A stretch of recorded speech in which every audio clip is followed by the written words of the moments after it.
Hola, vamos a hablar hoy del cáncer de la vesícula y de los tumores de la vía biliar externa. La vía biliar externa es evidentemente la que se encuentra por fuera del hígado, está formada por el hepático derecho, el conducto hepático izquierdo, que es más largo, todo lo que sea hepático izquierdo es más largo y más horizontal, se unen y forman el hepático común, que al unirse al conducto cístico se convierte en el conducto colédoco que pasa por detrás del duodeno, del páncreas y entra a la segunda porción del duodeno en la ampolla de váter de manera a poder terminar ahí. Casi siempre termina en un conducto común con el conducto Wirsum, que es el conducto principal. La vesícula que está adherida al hígado, en la cara inferior o visceral del hígado, como ustedes recordarán, está la línea de Cantley que va desde el fondo vesicular, una línea imaginaria, hasta el costado izquierdo de la vena cava inferior, que no se ve en este dibujo, pero es el que se encarga de dividir el hígado del lado izquierdo del lado derecho. La vesícula ocupa parte del segmento 5 y del 4 en su subsegmento B.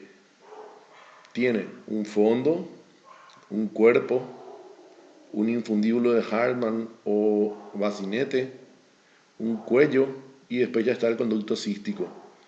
En el conducto cístico hay unas válvulas que no funcionan como tal, pero están. La válvula de Heist, que son molestosas a veces a la hora de poder canular con una sonda y hacer colangiografías intraoperatorias en estos pacientes. La vesícula está nutrida por una arteria que es la arteria cística, que habitualmente es rama de la arteria hepática derecha, no como acá que sale de la arteria hepática común, habitualmente es rama de la arteria hepática derecha, en este sitio que se llama triángulo de Calot o hepato biliar. Está formado por el conducto cístico, la vía biliar principal y el borde inferior del hígado. A este nivel se encuentra habitualmente la arteria cística. Y el drenaje venoso raramente es a través de una vena como tal. El drenaje venoso más bien se da por la cara que está adherida a la vesícula al hígado, de manera directa. La vesícula está tapizada o como una sábana, digamos, de peritoneo, y el lado que se encuentra adherido al hígado está carente del mismo. La parte muscular o más muscular de la pared de la vesícula se encuentra en el fondo, que es el que se encarga de impulsar la bilis para poder vaciar cada vez que los alimentos pasan, digamos que el píloro. Bueno, este es un repaso rápido de lo que sería la anatomía y vamos a ver ahora el cáncer de vesícula. Dentro de los tumores del árbol biliar es el más frecuente. Tiene una frecuencia más o menos del 2 a 4% de todos los tumores malignos y ocupa el quinto lugar entre los tumores gastrointestinales. Es más frecuente en mayores de 60, en mujeres, 2 a 3 veces más frecuente en mujeres y es más frecuente en los blancos. Se los halla, bueno, después vamos a ver enseguida más detalle, ¿verdad? Pero se la puede hallar durante la colecistectomía en 1% de los pacientes que entran sin diagnóstico de cáncer de vesícula. 1% suele ser así. Y cuando se la diagnostica de forma tardía presenta un mal pronóstico. Existe sí una evidencia de que va de adenoma a adenocarcinoma, así como en el cáncer de colon, y se presenta sobre todo a nivel de los pólipos, y hay más frecuencia a partir de los pólipos de 10 milímetros para arriba. Cuando los pólipos tienen más de 2 centímetros, mucho más, lógicamente, ¿verdad? Casi siempre el cáncer de vesícula está asociado a una litiasis vesicular. Aparentemente en su formación entra el estímulo inflamatorio crónico. Con litiasis mayor a 3 centímetros hay 10 veces más chances. Pero si es que ponemos a 20 años un paciente con cálculo, tiene 0.5% de tener cáncer de vesícula nomás. O sea que la posibilidad es muy baja, pero existe. Se presenta de forma sintomática, que es un hallazgo casual durante las exploraciones ecográficas, casi un 60%. Y las formas sintomáticas que se le diagnostica durante una colecistectomía, que es en el 11%, o que se saca la vesícula y se manda a hacer los estudios anatomopatológicos y ahí se descubre que tenía cáncer. Presentan la sintomatología típica del cálculo biliar, o sea, tiene dolor en mi abdomen superior, más intenso en el epigastrio, en el hipocondrio derecho, Como le dije antes, está asociado a la litiasis en un número elevadísimo y esta colecistitis crónica hace de que el paciente tenga los síntomas de dispepsia incluso para arriba, como los cálculos biliares sin tumores. El hallazgo ecográfico de una vesícula en porcelana puede hablar de que hasta, o sea, en un 20% de estos casos se presenta con cáncer, por eso es la indicación de cirugía formal en este tipo de pacientes, por más que no tengan cálculos. Se encuentra asociada con otras patologías, como la colitis ulcerativa. Por ello, a los pacientes que tienen colitis ulcerativa, aparte del control de su enfermedad, se le hacen controles ecográficos generales, porque el cáncer de vesícula es uno de los que más se asocia a la colitis ulcerativa, así como el cáncer de colon. Saben que 10% al año más o menos pueden presentar. Cuando aparece ictericia en alguien que tiene cáncer de vías biliares, generalmente esto ya implica una extensión. Puede ser una extensión a las vías biliares o bien ser una extensión hacia el cáncer de vesícula biliar. Se disemina, puede ser por vía directa, por vía venosa, linfática, perineural o submucosa. El de la vía directa es el más precoz y es el más importante. En el segundo lugar está la venosa, que se desarrolla incluso antes que la vía linfática. Si es que está afectada la capa muscular, hasta un 20% ya hay una diseminación venosa de la lesión. La infiltración hepática es común y es por invasión directa, la mayoría de las veces. Como ustedes saben, la diseminación parietal dentro de la vesícula es la que va a determinar el pronóstico de estos pacientes, o sea, el T. Si el tumor no sobrepasa la capa muscular, la sobrevida a 5 años es del 50%. Y estos pacientes se curarían con una colecistectomía simple. Sin embargo, si el tumor sobrepasa la capa muscular, la sobrevida disminuye marcadamente. El tipo histológico también ayuda a más o menos definir la sobrevida de estos pacientes, ¿verdad? El 75 al 90% son adenocarcinomas productores de mucina y bien diferenciados. 5 son células escamosas y 10 son anaplásicos por ciento. Los pacientes con tumores tubulares o papilares tienen una sobrevida calculada más o menos alrededor del 40%. Pero en los anaplásicos no, la sobrevida a 5 años no existe, o sea, es cero. ¿Cómo se diagnostica? Hablamos del diagnóstico por un hallazgo casual, ecográfico, o bien, y en estos casos, de los hallazgos ecográficos, difícilmente se sospeche de entrada en un paciente que tiene cáncer de vesícula porque viene con dolor en epigastrio o en hipocondrio derecho. Antes hablaba del síndrome biliar continuo como una de las causas, como una de las presentaciones del cáncer de vesícula biliar. El síndrome biliar continuo es el que el paciente se queja siempre de dolor a pesar de la medicación y que va y viene. Bueno, a la hora de diagnosticar y definir la ecografía podría ayudar y ver la lesión tumoral, hablar incluso de la afectación hepática, y si es que está afectada la vía biliar principal, podría hablarnos de dilatación por encima del sitio de estenosis. Lógicamente, la tomografía con contraste oral y endovenoso del tórax del abdomen y la pelvis se hace en la estadificación de estos pacientes, de manera a poder definir tanto la afectación ganglionar a distancia como el grado de infiltración hepática, así también la resonancia magnética nuclear. El tratamiento quirúrgico es el tratamiento de elección para curar estos casos, ¿verdad? En caso de que se note una afectación sistémica o local muy avanzada, se podría usar la ecografía para un tratamiento paliativo con punción y drenaje de la vía biliar, y también podría punzarse para poder tomar muestra del tejido tumoral. Pero si hablamos de cura, es solamente la cirugía. Por una colecistectomía simple, en caso que sea un T1, el paciente ya estaría curado, digamos. Pero en los casos que sea más que T1, la colecistectomía simple podría no ser suficiente. Y ahí tendríamos que ir con una colecistectomía con un vaciamiento ganglionar Y el territorio de la vesícula incluye los ganglios del hilio hepático, el ganglio de Mascani, que saben ustedes que es el ganglio cístico, incluye tanto los ganglios celíacos del epiplón menor y retropancreáticos, incluso los intercaos aórticos. Y tendría que haber una resección hepática del segmento 4B y 5. Cuando el paciente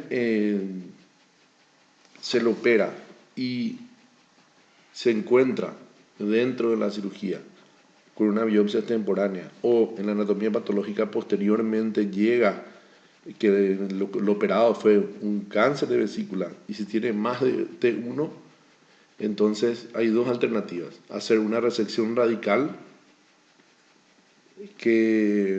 cuyos resultados de esta resección radical no son tan alentadores. Esto incluye ya una resección hepática formal con vaciamiento ganglionar, como habíamos hablado antes, y si esos ganglios vienen positivos, los resultados normalmente no son muy prometedores, ¿verdad? Y están los otros pacientes que se le hace una recirugía con una resección central del hígado, vaciamiento ganglionar, y se evalúa el muñón del conducto cístico.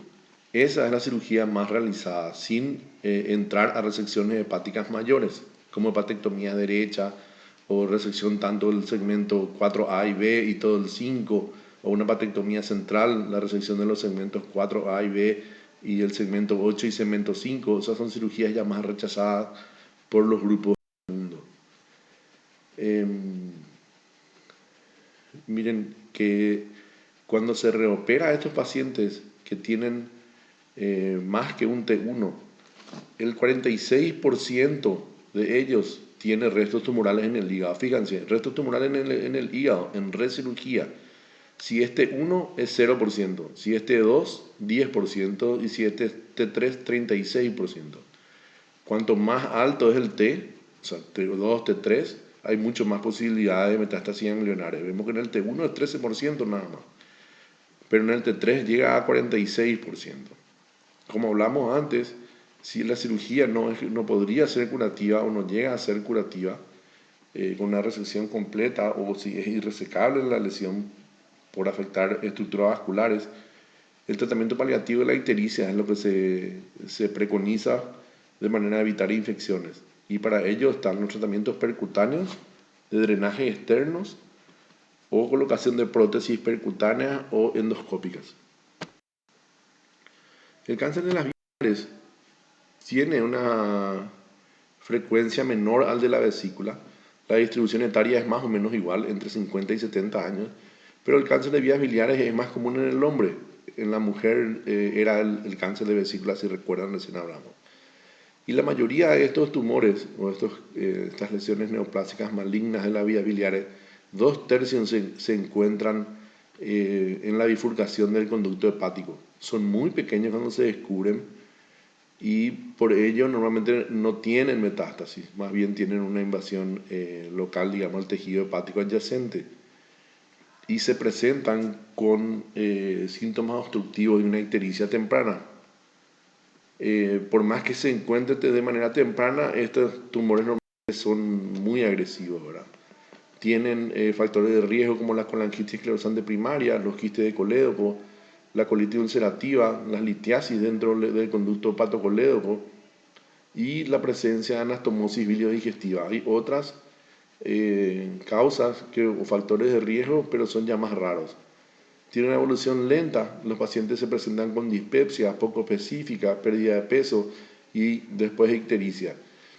La ictericia suele ser persistente si es que hablamos de la vía biliar en sí, o bien puede ser intermitente si es que incluye o afecta a la ampolla de Vater. Normalmente van creciendo los tumores, los ampulomas, necrosan por falta de vascularización. Ahí se libera la vía biliar, el paciente se blanquea, entre comillas, de nuevo, y a medida que el tumor empieza a crecer, vuelve la ictericia. Esta ictericia normalmente es no dolorosa. Acuérdense que la ictericia dolorosa se suele deber a cálculos en la vía biliar o en la vesícula. Se acompaña de prurito. Para muchos autores el prurito es un con un paciente con ictericia y prurito es ya de altísima sospecha de cáncer. Tienen acolia, coluria o pueden incluso venir con colangitis. Raramente al examen físico se encuentran algo, acuérdense que son tumores pequeños, entonces es difícil de poder encontrar algo al examen físico del abdomen. Bueno, se diagnostica por ecografía. Nuevamente la ecografía para la vía biliar es fantástica, podría servir para poder hablar del sitio de dilatación de la vía biliar, si veo o no litiasis. Hay que entender de que la vía biliar extrahepática, así como hablamos nosotros, es todo lo que es hepático derecho e izquierdo que se encuentra fuera del hígado hasta la ampolla de Vater. Si es que las lesiones son altas, que comprometan al conducto cístico, incluso podría no verse la vesícula biliar. Y cuando las lesiones son más distales, o sea, en el tercio inferior retropancreático de la ampolla de Vater, sin embargo, el ecografista encuentra una vesícula grande, distendida, que se sienta al examen físico, la vesícula tensa y dolorosa, ¿verdad?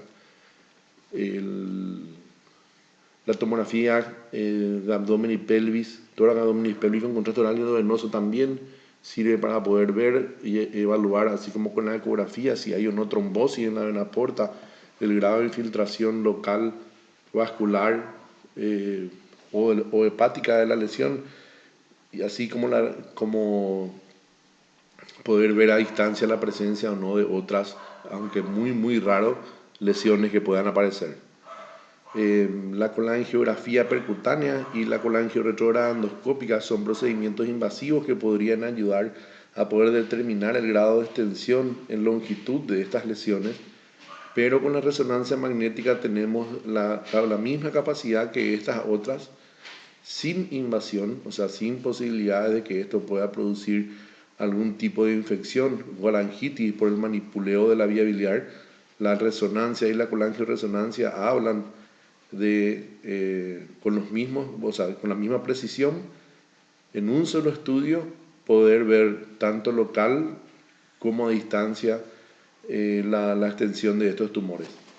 Y también, aparte de los análisis laboratoriales de rutina, en los que podemos encontrar la gamma GT, fosfatasa alcalina elevada, hiperbilirrubinemia, sobre todo aspensa en la directa, tenemos que recordar de que ante la sospecha del cáncer de vesícula o de vía biliar, pedir marcadores tumorales. Entre estos, el CA19-9 y el CEA son los dos más representativamente, se elevan más. El CA125 también podría estar elevado, y tenemos que recordar también de que todos estos marcadores se podrían elevar en otras situaciones, en otro tipo de procesos neoplásicos. Bueno, la clasificación de Bismuth es la clasificación más utilizada para poder hablar de los tumores de la vía biliar. Entonces, ahí vamos a ver el dibujo en unos minutos. La clasificación de Bismuth tiene cuatro tipos de lesión.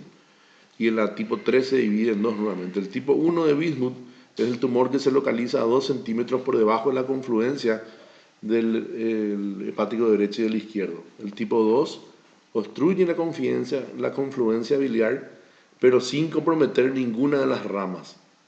Este sería el tumor de Klatskin. En realidad, de forma general, ya estos tumores, como casi todos, están, como dijimos ya antes, los 2/3 de ellos se presentan ahí en la confluencia. A todos ya prácticamente se les llama tumores de Klatskin, pero clásicamente es este tipo 2 al que se refiere. El tipo 3, que es el tumor que está en la confluencia y sube hacia la rama hepática derecha, el tipo 3A, y el 3B sube hacia la rama hepática izquierda. Y el tipo 4 es el tumor que se encuentra en la confluencia y se divide hacia ambos hepáticos, afectándolos a ellos. Incluso puede llegar a las ramas biliares secundarias. Aquí vemos el dibujo en cómo se dividen las vías biliares, intrahepáticas, periliares y distales o extrahepáticas distales. Y nosotros no hablamos de intrahepáticas porque estos vienen a ser semejantes al hepatocarcinoma. Las distales, vamos a ver que se trata como si fuese que son tumores de la cabeza del páncreas. Y las periliares, que son a las que nos referimos principalmente, las que estamos hablando incluso de clasificación. Acá tenemos La Bismuth 1, al menos 2 centímetros por debajo de la bifurcación. El tumor de Klatskin, que afecta a la bifurcación, pero sin extenderse a ninguna de las ramas hepáticas. El tipo 3A, que va hacia el hepático derecho. El 3B al hepático izquierdo. Y el 4, que se divide a ambos hepáticos o que es parcheado múltiple. Bueno, de nuevo vamos a lo mismo. Este tipo de tumores se curan si es que se operan. Si no, existe un tratamiento paliativo que es del drenaje biliar, pero no son curativas esas alternativas. Las lesiones cancerosas del tercio superior, el mismo tipo 1, se hace una resección biliar. No son cirugías simples, son cirugías técnicamente muy demandantes y realizadas por cirujanos con mucha experiencia.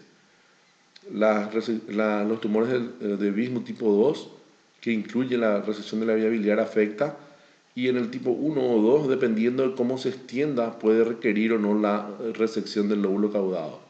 Del tipo 3A y 3B se hace una resección de la vía biliar acompañada de hepatectomía derecha en el tipo 3A y hepatectomía izquierda en el tipo 3B. Y en el Bismuth 4 se plantean en algunos grupos el trasplante hepático, pero eso no está bien definido ni aceptado en todo el mundo. La restitución del flujo biliar puede realizarse con una anastomosis biliobiliar, en el caso del tipo 1, o bien biliointestinal, biliodigestiva, y en este tipo de anastomosis se prefiere el asa aislada que usando la Iderrux. Las lesiones del tercio medio, la resección de la vía biliar y se hace una anastomosis biliobiliar si es que es factible. O bien, como hablamos recién, biliodigestiva en Iderrux.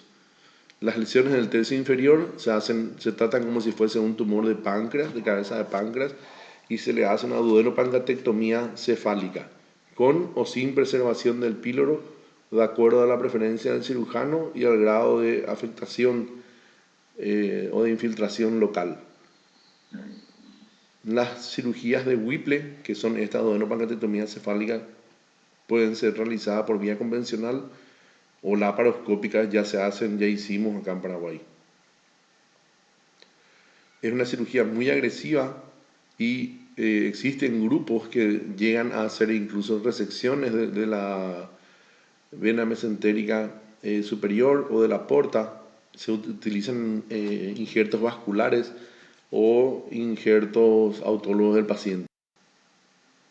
Entre los procedimientos quirúrgicos paliativos, si entramos a operar al paciente y vemos que la lesión es muy grande, dependiendo de dónde estemos también, porque si fijamos los no quirúrgicos y paliativos, vemos que hay prótesis biliares y hay prótesis gástricas o duodenales también se pueden poner de manera a permitir el paso del alimento y de la bilis. Pero normalmente son muy costosas y cuestan mucho encontrar. Por eso si se entran a operar estos pacientes, hay procedimientos quirúrgicos paliativos que es la anastomosis biliodigestiva para evitar la ictericia y una derivación gastrointestinal para que el paciente pueda alimentarse y no entre a una hipoproteinemia muy marcada y a una caquexia. Hablando de los procedimientos no quirúrgicos, ya hablamos de la prótesis endoscópica, tanto gástrica o duodenal o biliar, o bien se puede hacer una punción percutánea para una derivación biliar externa o con prótesis. Bueno, muchas gracias. Muchas gracias.